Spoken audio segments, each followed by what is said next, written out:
नमस्कार, rail insider पर आपका स्वागत है। इस वक्त हम हैं भगवान राम की नगरी अयोध्या में और अयोध्या में विचरण करते हुए हम लोग आ चुके हैं रत्न सिंहासन मंदिर पर।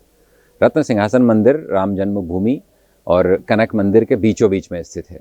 आप देख सकते हैं यहाँ पर रत्न सिंहासन मंदिर की पट्टिका लगी हुई है और साथ में प्रवेश द्वार बना हुआ है।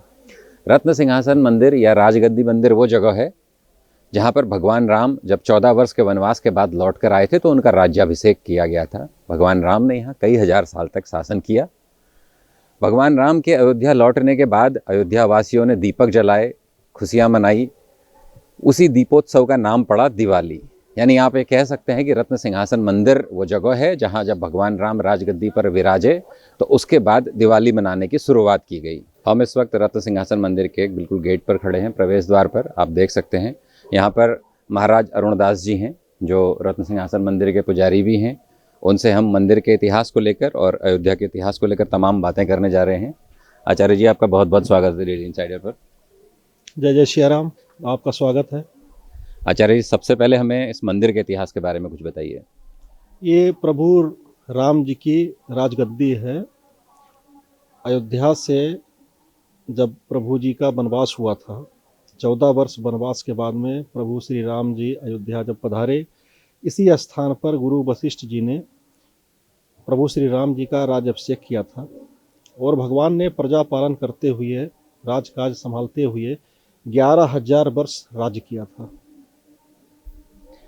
राम जी जब अयोध्या आए तो कहा जाता है कि दीपावली मनाने की शुरुआत यहीं से हुई थी। यानी ये माना जाए कि भगवान जब इस मंदिर के अंदर जहाँ राजगद्दी वहाँ बैठे तभी पहली बार दिवाली मनाई गई थी। जी हाँ, भगवान के लौटने की खुशी में अयोध्या वासियों ने दीपावली की शुरुआत किया और इसी मंदिर से दीपावली की शुरुआत हुई। 10,400 मंदिर हैं राम जी की नगरी अयोध्या में। अयोध्या के प्रमुख मंदिरों के बारे में हमें कुछ बताइए। यहाँ के प्रमुख मंदिर में ऐतिहासिक रूप से देखा जाए तो 5 मंदिर पौराणिक रूप से माने जाते हैं, जिनका जीर्णोद्धार विक्रम संवत जो हमारे यहाँ माना जाता है, पत्र में चलता है। राजा विक्रमादित्य जी बहुत ही हिंदू हृदय के सम्राट ऐसे राजा हुए जिन्होंने पौराणिक मंदिरों का जीर्णोद्धार कराया, जिसमें राम जन्मभूमि, जिसमें रामलला जी विराजमान है, दूसरा रत्न सिंहासन राजगद्दी, तीसरा कनक भवन, चौथा हनुमानगढ़ी और काले राम मंदिर जो सरयू जी के तट पे स्थित है।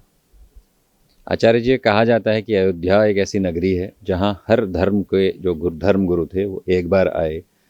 थोड़ा सा इस पर प्रकाश डालेंगे।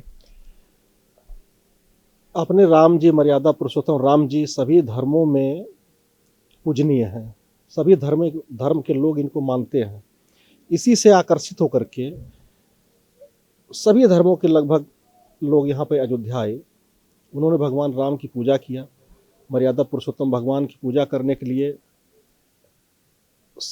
कई धर्म, क्या कहिए, मतलब जो भी अच्छे विचार के लोग थे, धर्म को मानने वाले थे, क्योंकि उनका राज्य जो था वो सारे लोगों के लिए एक बराबर जैसा था और भगवान राजा होते हुए भी प्रजा को सर्वोपरि मानते थे और उनकी सेवा करते थे, एक पुत्र की भांति, एक पिता की भांति पूरी अयोध्या को। और शासन करने के दौरान उन्होंने ऐसा कार्य किया। ये बोला जाता है कि चाहे वो गुरु नानक देव जी हों, चाहे पैगंबर मोहम्मद हों या ईसा मसीह हों, एक बार अयोध्या जरूर आए थे वो। इस बारे में कहीं कोई ऐतिहासिक दस्तावेज, कोई इस तरीके की जानकारी मौजूद है? तो क्यों नहीं है। देखिए, यहाँ पे मणि पर्वत है, उसी के ठीक पीछे शीश पैगंबर साहब की मजार है, जो कि इस्लाम को मानने वालों के लिए बहुत पूजनीय है। वो भी अयोध्या निवास करते थे। उसके बाद आप सिख धर्म को मानने वाले गुरु नानक देव जी, गुरु गोविंद जी, ये सारे लोग अयोध्या निवास करते थे, भगवान की पूजा करते थे, जिनका गुरुद्वारा नजरबाग में स्थित है और ये राम जन्मभूमि के ठीक पीछे वो ब्रह्मकुंड में, ब्रह्मकुंड गुरुद्वारा के नाम से वो फेमस है। तो यहाँ तो फिर कबीर, आधुनिक युग में कबीर जी हुई अपने, वो भी यहाँ अयोध्या निवास करते थे। बौद्ध धर्म को मानने वाले जितने थे उसमें से बहुत से महापुरुष अयोध्या निवास करते थे, भजन करते थे भगवान का। जैन धर्म में आइए, भगवान ऋषभ देव जी जो उनके आदि भगवान हैं जैन धर्म के, उनका जन्म भी अयोध्या में ही हुआ था। तो इस भूमि, इस परम पवित्र भूमि में ऐसा आकर्षण है, ऐसा व्यक्तित्व है भगवान के चरण रज का कि सारे धर्मों के लोग आकर्षित होकर यहाँ चले आते हैं। बहुत ही परम पावन जमीन है यहाँ की, कण कण में भगवान यहाँ पर निवास करते हैं। आप उन लोगों में शामिल हैं जिन्होंने राम मंदिर को लेकर लंबी लड़ाई लड़ी है। राम मंदिर का निर्माण शुरू हो चुका है। किस तरीके के बदलाव आए हैं अयोध्यावासियों के जीवन में मंदिर का निर्माण शुरू होने के बाद? बहुत ही अच्छा लग रहा है, रामलला जी का मंदिर बन रहा है। कोर्ट ने ऐतिहासिक फैसला सुनाया जो बहुत वर्षों से लोगों की प्रतीक्षा में था। हम लोग उसका स्वागत कर रहे हैं और मंदिर का निर्माण किया जा रहा है। कुछ नाराजगियां, हम घूम रहे हैं बाजारों में, दुकानदार थोड़े से नाराज हैं। उनका कहना है कि हमें उजाड़ा जा रहा है लेकिन बसाने का आश्वासन नहीं दिया जा रहा है। इस मामले में आप लोगों की तरफ से कुछ किया जा रहा है? करना ही चाहिए। हम लोगों ने भी मिलकर के अधिकारियों से निवेदन किया, पत्र के माध्यम से निवेदन किया कि भगवान राम जी के राम राज्य की तरफ अगर हमको चलना है, उनके बताए हुए मार्ग पे चलना है, तो हमें किसी को उजाड़ना नहीं है, हमें लोगों को बसाना है और अयोध्या का विस्तार हो जाए।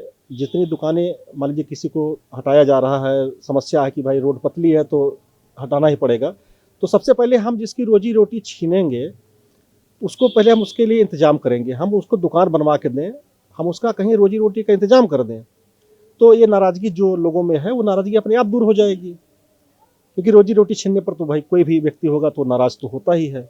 और फिर अयोध्या से अगर दुकान नहीं रहेगी, साधु संत नहीं रहेंगे, अच्छी रोडें नहीं रहेंगी, हमको तो हर चीज़ का सामंजस्य बैठाने की ज़रूरत है कि अयोध्या जिस तरह से इतिहास में है, अपने रामायण में है कि ऐसा सुंदर नगर ऑल वर्ल्ड में शायद कहीं रहा होगा। तो सब मिल के कोशिश करें, कोई भी सरकार हो, हम हो, आप हो, सारे लोगों का ये प्रयास होना चाहिए कि ये नगरी इतनी दिव्य नगरी, तो इसे सुंदरता भी इसकी दिव्य हो जानी चाहिए, रामायण कालीन हो जानी चाहिए।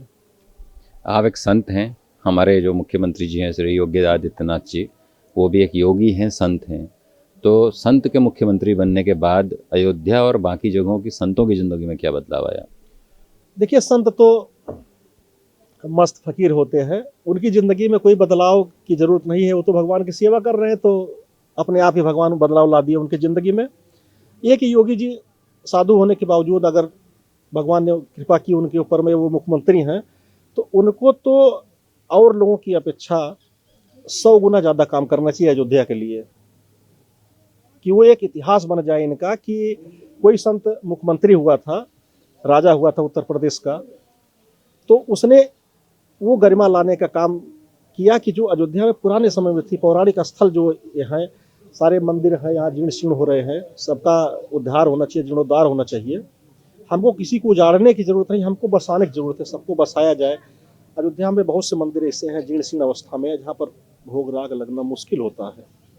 हमें उन सब को ध्यान में रखते हुए सारे मंदिरों के लिए हमको कोई ऐसी कार्य योजना बनानी चाहिए कि सारे मंदिर सुंदर हो जाए। पूरा नगर, रामायण की चौपाइयों पर जाइए आप, रामायण कालीन किसी से बात करिए, या आधुनिक युग है ये, अगर इसमें भी देखा जाए तो अच्छे अच्छे शहर बन गए। लेकिन अयोध्या की जो दुर्दशा है उसके लिए हम भी दोषी, आप भी दोषी, सारे समाज दोषी है, सारे राजनेता दोषी हैं कि अयोध्या के जीर्णोद्धार के लिए किसी ने, राजा विक्रमादित्य जी ने किया। अब बताइए, हम लोग उनकी पूजा करते हैं, राजा विक्रमादित्य जी की क्यों करते हैं? क्योंकि उन्होंने ऐसे ऐतिहासिक स्थलों का जीर्णोद्धार कराया कि हम लोग उनको भगवान के रूप में मानते हैं। तो योगी जी हों या जो भी मुख्यमंत्री हो, प्रधानमंत्री महोदय हो, हम तो सब लोगों के पास लेटर भेजते रहते हैं समय समय पर कि इस नगरी को इतनी भव्यता और इतना दिव्य बना दीजिए कि जो हजारों वर्षों का जो वो कलंक था या जो भी समझ लीजिए विवाद था, जब भगवान ने उसको निपटवा दिया है, तो आप लोग भी कोशिश करके उसको जो है सुंदर बनाने काम कर दीजिए, पूरी अयोध्या को सजा दीजिए।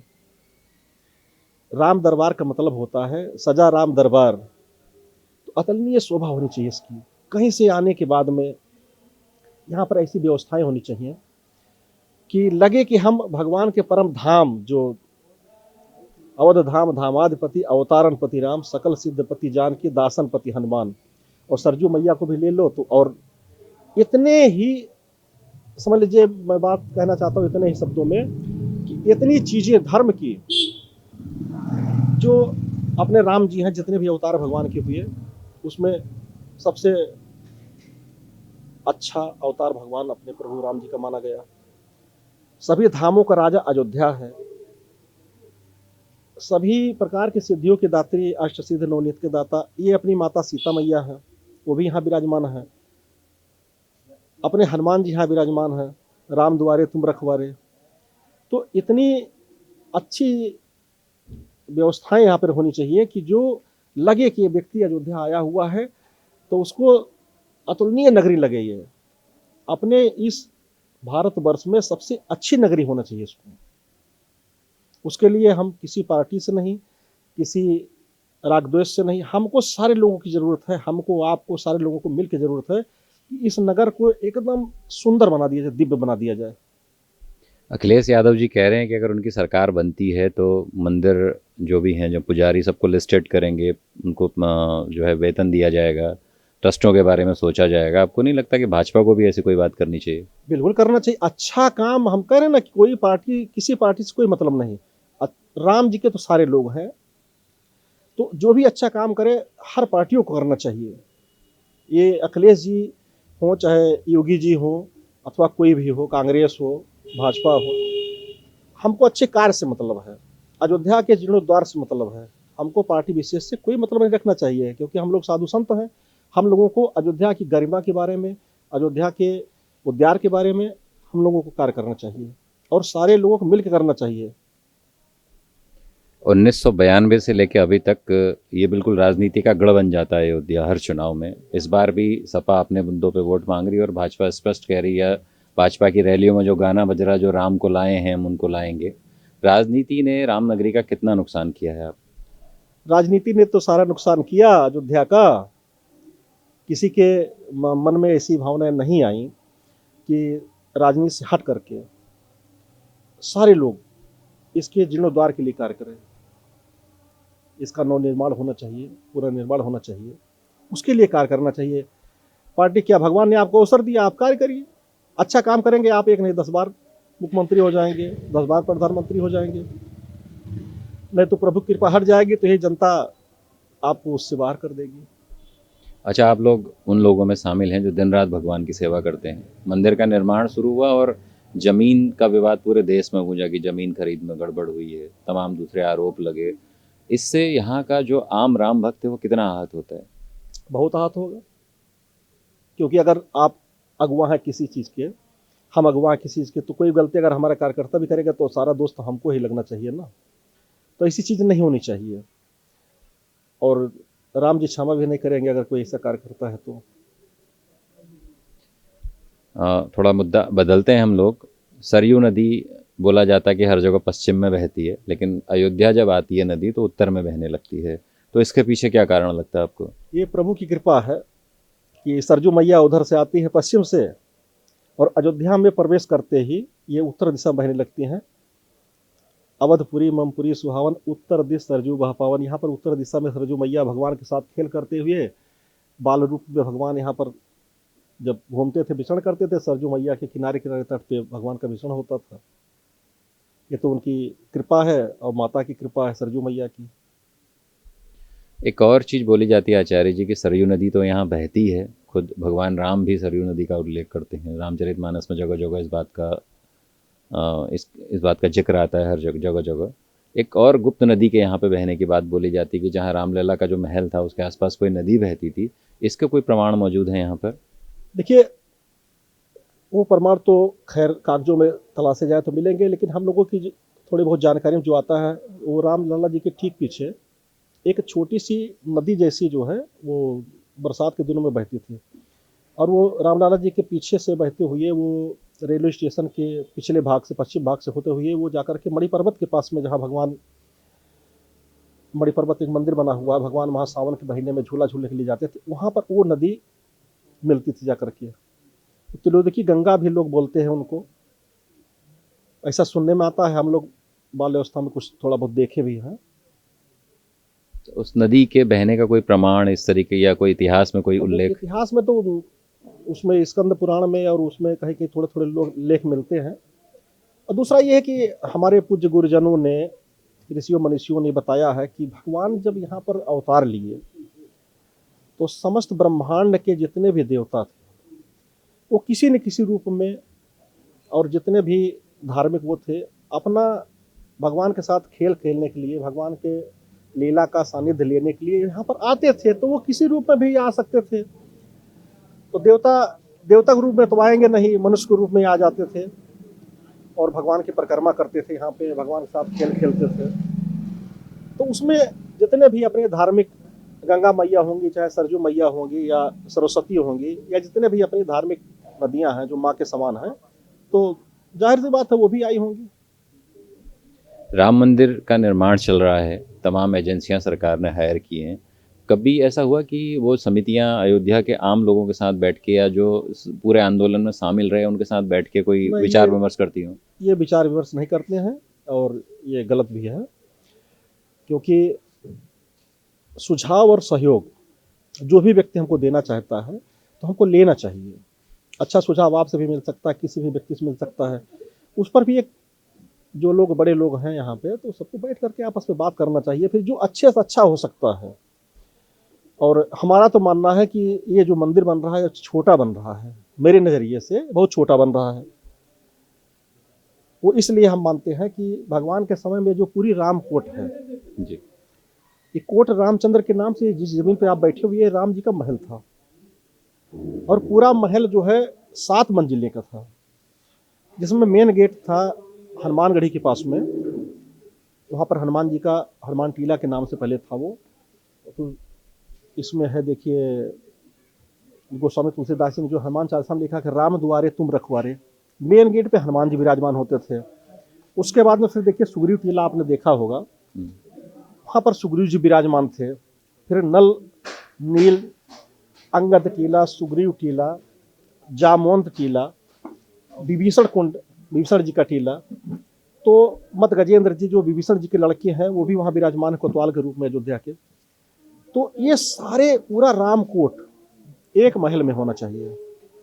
अगर इसको एक महल में कर दिया जाए तो बहुत ही दिव्य अयोध्या हो जाएगी, क्योंकि भगवान का जो पूरा महल था, आप लोगों को तो जानकारी होगी, इसे हम लोग एक छोटा सा भी, मान लीजिए आप एक छोटा सा घर बनाएंगे तो कहीं बेडरूम होगा, कहीं पर आपका जो है ड्राइंग रूम होगा, कहीं पर जो किचन होगा। उसी प्रकार से ये पूरा रामकोट, कोट रामचंद्र मोहल्ला जो है, इसका पूरा जीर्णोद्धार हो जाना चाहिए।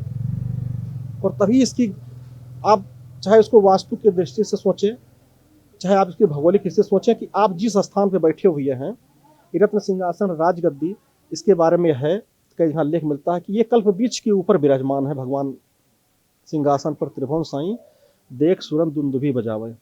जब भगवान यहाँ पर बैठे थे तो जितने भी देवता थे वो किसी न किसी रूप में आकर के यहाँ पर भगवान की सेवा करने के लिए, दुंदुभी माने जानते हैं, बाजा बजाते थे। जो देवता लोग यहाँ के बाजा बजाते थे। शंकर भगवान, भूत भावन शंकर भगवान जो है, वो भगवान की राजा बनने के बाद स्तुति किए, जय राम रमा रम रम समनम जी।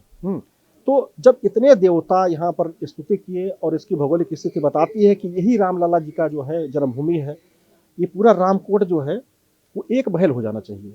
इसके लिए सरकार को और हमारे जितने भी संत महंत हैं, सबसे हमारा निवेदन है कि इसको इस तरीके से कर दिया जाए, पूरे रामकोट को एकदम सुंदर सजा दीजिए। और जितने भी पौराणिक स्थल हैं, वो 1902 में एक यहाँ पर विवेचनी सभा बनी थी, एडवर्ड जी नाम था उनका, तो उन्होंने जितने भी मंदिर थे पौराणिक, उसमें फिर उन्होंने एक स्टोन लगा के कमेटी बनी थी। तो उसी प्रकार से राज्य सरकार को चाहिए, केंद्र सरकार को चाहिए, और अयोध्या के संत महंत या पूरे देश के अपने जितने हिंदू धर्म को मानने वाले अनुयायी हैं या संत हैं, महंत हैं, सबको मिला के एक कमेटी बनना चाहिए कि अच्छे से अच्छा सुझाव लेना चाहिए उनसे, और उस सुझाव पर सरकार को अमल करना चाहिए कि कैसे इसकी सुंदरता आएगी, कैसे पौराणिक स्थल बचेंगे। हमको किसी मंदिर को तोड़ने की जरूरत नहीं है, क्योंकि जिस समय ये स्थापित किए गए, अब राजा विक्रमादित्य जी का समय ही देख लीजिए जो है, तो वो 2078 विक्रम संवत जो अपने यहाँ चलता है। तो उन राजाओं को इतनी समझ थी कि वो उज्जैन से आकर के अयोध्या का जीर्णोद्धार करा दिए, और हम आप अयोध्या में ही रहते हैं, अयोध्या की वस्तुओं के बारे में हमको नहीं जानकारी है, अयोध्या पौराणिक स्थल की हमको नहीं जानकारी है। ऐसी एक सभा बननी चाहिए, कमेटी बननी चाहिए जो व्यापक हो, उसमें सारे लोगों को शामिल करना चाहिए। हमको ये नहीं देखना कि कोई मंदिर छोटा है, कोई मंदिर बड़ा है, भगवान का पूरा नगर ही है अयोध्या, नगर जो पूरा भगवान का ही है। तो जो भगवान के सेवक है, चाहे वो मंदिर के पुजारी हो, महंत हो, या कोई भी व्यक्ति हो, तो सारे लोगों को एक होकर के भगवान के काम में जो है सहयोग करना चाहिए। और राम मंदिर, फिर भी मैं आपसे दोबारा ये कह रहा हूँ कि हमारी नज़रिए से छोटा बन रहा है। आप ठीक कह रहे हैं। राम दुर्ग की भी बात होती है, कुछ इतिहासकार इस बारे में बताते हैं कि भगवान राम का किला था जी। हम जिस मंदिर की बात कर रहे हैं वो रामलला का है, राम जी के बाल रूप में एक मंदिर है, और राजा राम चूँकि चक्रवर्ती राजा थे, उस काल में शायद सबसे बड़ा स्टेट था अयोध्या, न्याय के क्षेत्र से, धर्म के क्षेत्र से, आध्यात्म के क्षेत्र से। तो राम आज योगी जी अयोध्या में हैं, अभी रोड शो किया उन्होंने, बहुत एक टीवी चैनल के साथ डिबेट में है।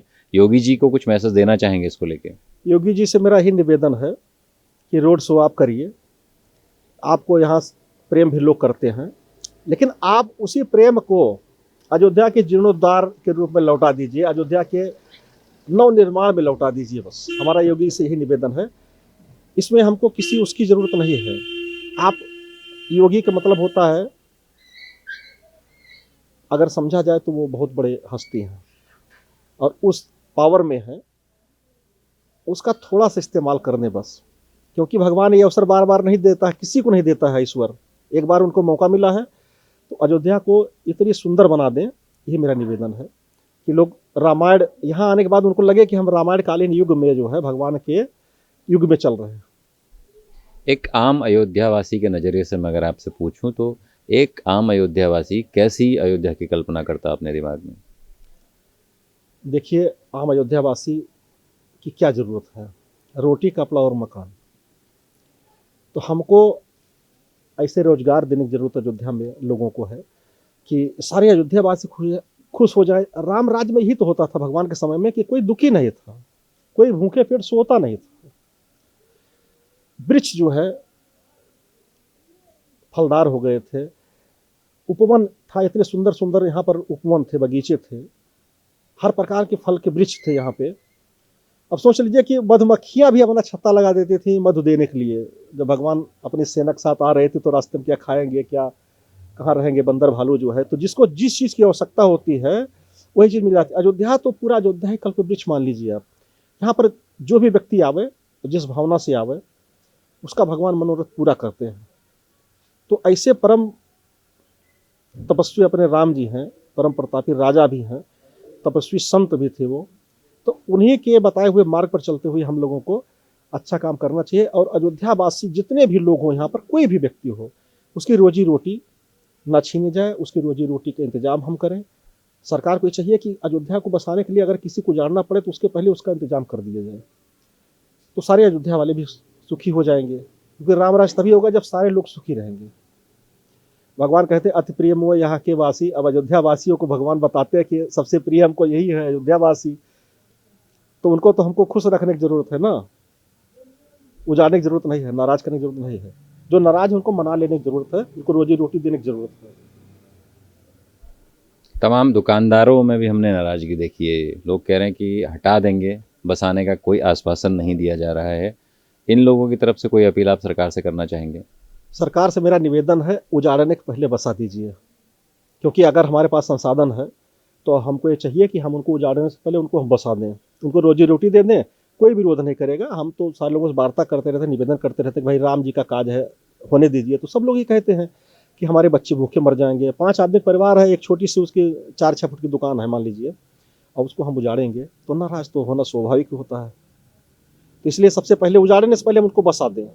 कोई विरोध नहीं करेगा, पूरी अयोध्या में कोई विरोध नहीं करेगा, सब लोग सहार स्वागत करेंगे। आचार्य जी से हमने जाना रंग महल के बारे में, अयोध्या के हालातों के बारे में, साथ ही सरकार के लिए स्पष्ट और खुला मैसेज कि अयोध्या के लोग उनके साथ हैं, मगर वो अयोध्या वालों की भावनाओं की कद्र करें, अयोध्या के लोगों की संवेदना को समझें गहराई से और उस पर अमल करें। अयोध्या से कैमरामैन बाबूलाल जी के साथ मैं प्रदीप तिवारी। और देश दुनिया की तमाम ताजा तरीन खबरों के लिए आज ही गूगल प्ले स्टोर से इंस्टॉल करें हमारा तेजी से उभरता न्यूज ऐप डेली इंसाइडर।